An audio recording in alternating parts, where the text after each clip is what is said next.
to improve the health of the nerves all the way up to our hand, there's a lot of things we can do. Usually a good place to start is to release the muscles on the side of the neck, the scalenes, that can pinch the nerve between them as they run up to the arm. So the way you do that is you allow your head to fall away from the shoulder. So I'm stretching this side.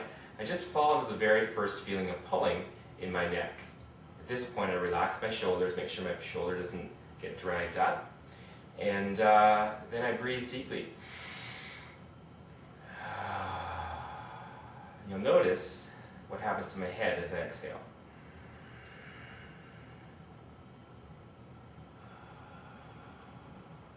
Well, it didn't happen that time.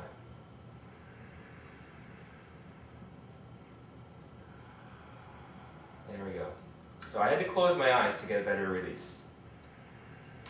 When I inhale, those muscles tense, and as I exhale, the tone in them tends to drop and they lengthen.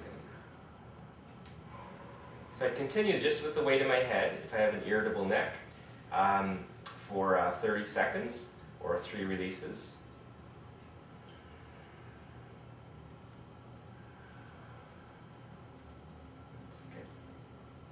So what this does, it creates length in these muscles that can pinch the nerve.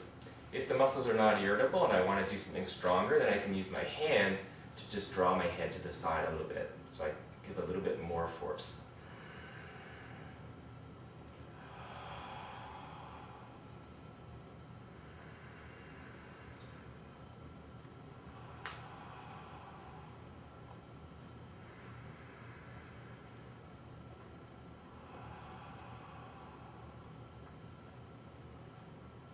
That's the scalene stretch.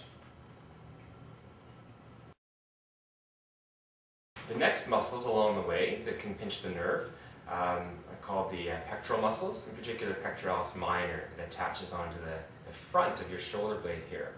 So the nerves pass underneath that muscle and they can get compressed there, especially if you raise your arm up to get to slide underneath that pulley system. So a way to stretch those muscles is just to lay your arm against the wall. Notice my elbow is about 45 degrees up from my shoulder. So I place my hand against the wall and I turn away from the wall. This also is an accessory breathing muscle, so if I breathe nice and fully, then the muscle tends to relax with every exhalation. So as it releases and softens, you either turn further away or allow your body to fall further forward. The next muscle I'd like to show you how to stretch is called the peroneal teres.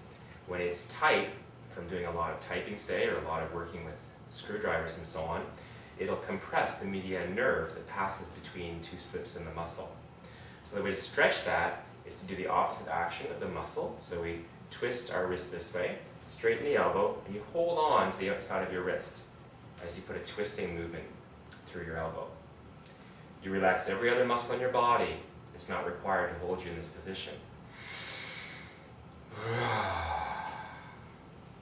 Neat. As I relaxed and let my breath go, then my peroneal released a bit.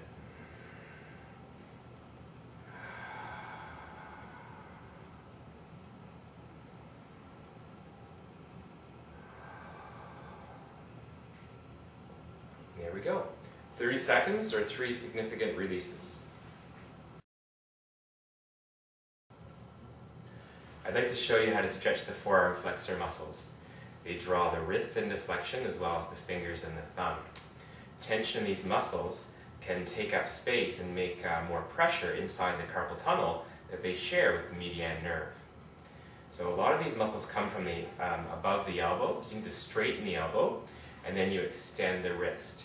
If you want to just stretch the muscles that flex the wrist, then you just hold onto the hand like a flat plate and allow the fingers to relax. Straighten the elbow and draw the wrist back toward the back of your forearm.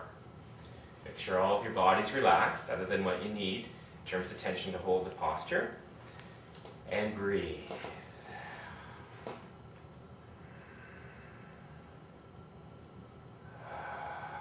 No rush here. This tension's usually been here for years or decades.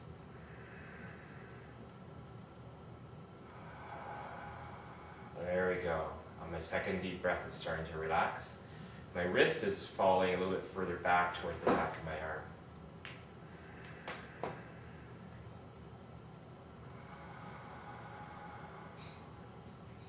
So once again, I repeat this for 3 full releases, or at least 30 seconds.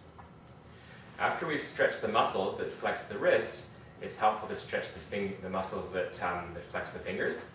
So you hold on to your fingers and pull them back and use them as a lever to extend the wrist, and make sure you extend the elbow as well. Shoulders relaxed, nice, slow, gentle force. For most of us, there's been tension here for decades, so it's not going to relax anytime soon. So this stretch is usually carried on for at least several minutes. I often do a slow count of 100. My muscles are so tight from all the massages I've done over 20 years that they're not responding at all to this. So what I'm going to do is I'm going to stretch one finger at a time. So the way I'll do that is I'll hold on to the baby finger and I draw it back. And I use that to pull the wrist back, just to the very first feeling of pulling that I feel.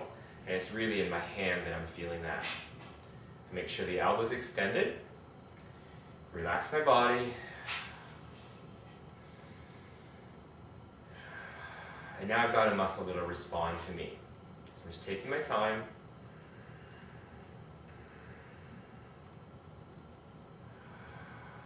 As the muscle relaxes, then I draw it further back. So a slow count of 100 is good for one muscle, or one finger. Then we grab the next finger, and we repeat.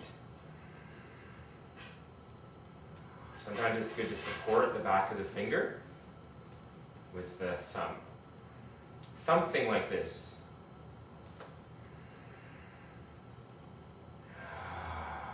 Slow count of 100. Next finger, and the last is the thumb, which is tricky. The muscles of the thumb draw it this way, so we need to hold on to the thumb and draw it back. So it's good to support the thumb joint. If I go right here, sometimes there's too much stress on the joint. So I'll hold on to the joint with my forefinger, and my second finger and third finger will hold on to the rest of the thumb.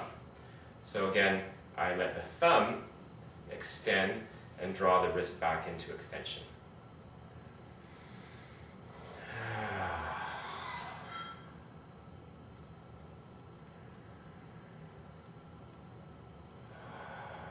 Slow count of 100, or at least 3 significant releases. Now that we've relaxed all the muscles in the front or palmar side of our hand and our forearms, it's good to get a little bit of release in the back. So we often are not feeling symptoms in the back here, but muscle balance would suggest that if we release all the tension here, then tension on this side is going to be unbalanced and can cause us problems.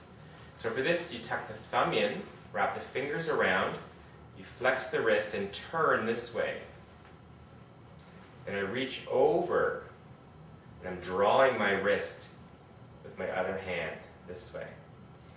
So what this does, it stretches all the muscles that extend the wrist, extend the fingers, extend the thumb, and also there's a muscle that turns your hand this way. So we're stretching all of those ones in a sort of a generalized approach. So I'm feeling the tension in the hand and the back of the wrist. Relax my body. Study the tension. Let my awareness fall into the back of my wrist, the back of my forearm. And allow my breath to expand and soften and lengthen all that tissue. To learn how to treat people with nerve mobilization, or for quality self-care information, go to nervemobilization.com.